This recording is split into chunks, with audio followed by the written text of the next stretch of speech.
There's a metal buried in the ground that has no nutritional value, can't keep you warm, won't shelter you from rain, and for most of human history served almost no practical purpose whatsoever. And yet, across every continent, every culture, every empire that ever rose and fell, humans agreed on one thing. This metal was worth dying for, worth killing for, worth destroying entire civilizations for. Gold.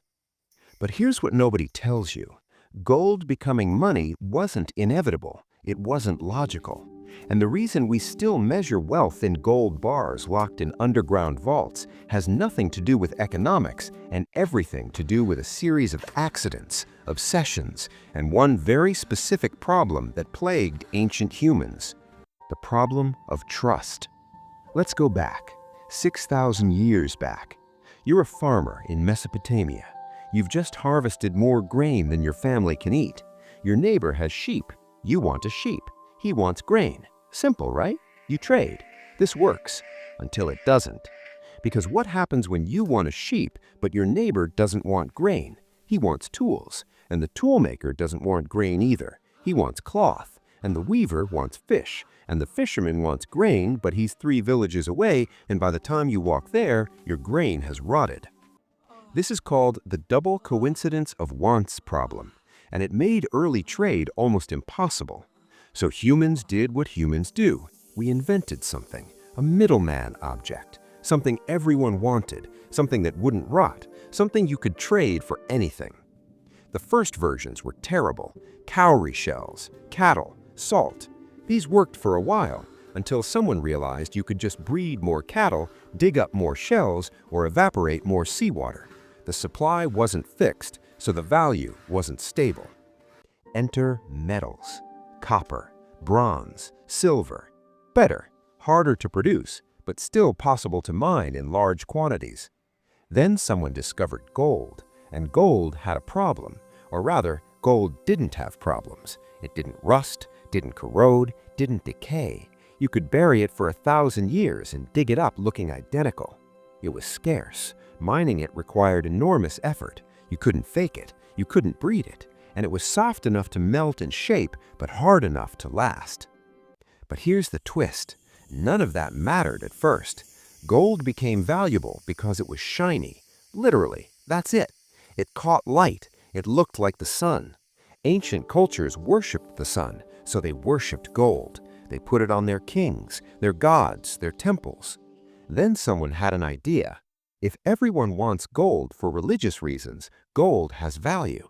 If gold has value, we can use it for trade.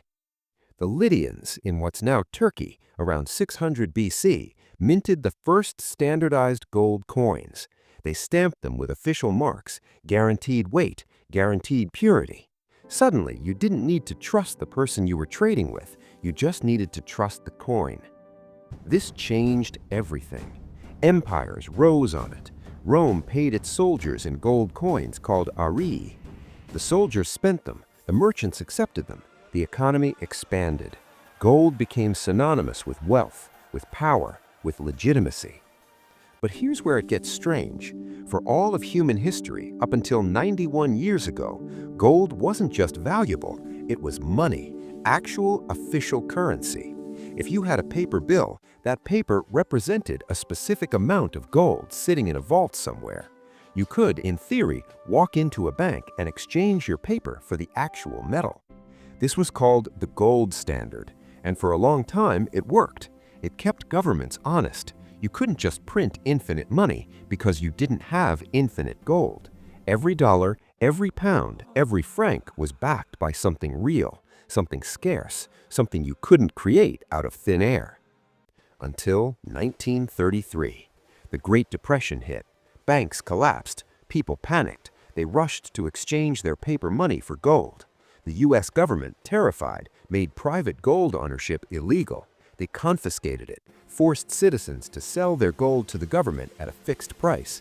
Then, immediately after, they raised the official price of gold by 70%.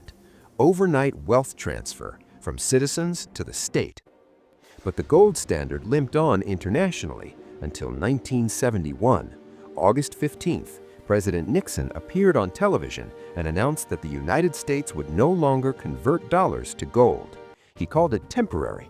53 years later, it's still temporary. This moment, this single decision, changed what money is permanently.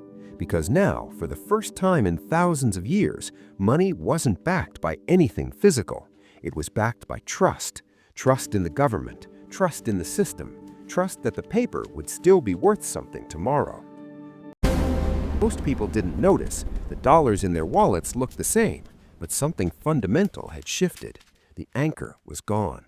Governments could now print as much money as they wanted, and they did. The U.S. money supply has increased by over 2,000% since 1971. And yet, gold never went away. Central banks still hoard it. 20% of all gold ever mined sits in central bank vaults. The U.S. alone holds over 8,000 tons, worth roughly $600 billion, just sitting there, doing nothing, earning no interest, serving no industrial purpose. Why? If gold isn't money anymore, why keep it? Because deep down, institutions don't trust the system either. Gold is the insurance policy, the fallback, the thing you hold when everything else fails. It's a hedge against the very currencies those same central banks print. Here's the irony. Gold's value now comes from the fear that the thing that replaced it, fiat currency, might be worthless. We abandoned gold because it was too rigid, too constraining. We wanted flexibility, the ability to respond to crises by printing money. And now, that same flexibility creates the fear that drives people back to gold. Look at what happens during uncertainty. Financial crisis in 2008, gold prices doubled. Pandemic in 2020, gold hit all-time highs. War in Ukraine, gold spikes again. It's not because gold does anything. It's because when trust erodes, humans revert. We go back to the shiny metal we've been obsessed with for 6,000 years. But let's zoom out, because gold's story reveals something uncomfortable about money itself. Money has always been a collective delusion, a shared agreement. Shells worked when everyone believed shells worked. Gold worked when everyone believed gold worked. Paper works as long as everyone believes paper works. The system runs on faith, not math, not science, faith. And faith is fragile. The moment enough people stop believing, the whole thing collapses. We've seen it happen. Weimar Germany, Zimbabwe, Venezuela. The money didn't disappear, the belief did. So where does this leave us? Gold isn't money anymore, but it's not money either. It exists in this strange liminal space, a relic, a reminder, a psychological anchor in a world of digital numbers and government promises. Some people call it barbarous, a primitive obsession we should have outgrown. Others call it the only real money that ever existed. The truth is probably somewhere in between. Gold became money because we needed something to trust when we couldn't trust each other. And we stopped using it as money because we built systems we thought we could trust instead. The question we're living through right now is whether those systems deserve that trust. Whether the flexibility of fiat currency is a feature or a bug, whether the ability to print unlimited money saves economies or destroys them in slow motion. Central banks hoard gold, billionaires buy gold, countries hoard gold, not because they're irrational, but because they know something we all know but don't say out loud. Every system eventually fails, every currency eventually dies, and when it does, humans reach for what they've always reached for, the shiny metal that does nothing, means nothing, and somehow still means everything. So here's your takeaway. Understand that money in any form is a tool of consensus. Watch what central banks do, not what they say. Diversify your understanding of value beyond any single system. And remember that the story of gold is really the story of trust. When trust is abundant, gold is just a metal. When trust is scarce, gold is everything. The real question isn't whether gold is money, it's whether you believe in what replaced it.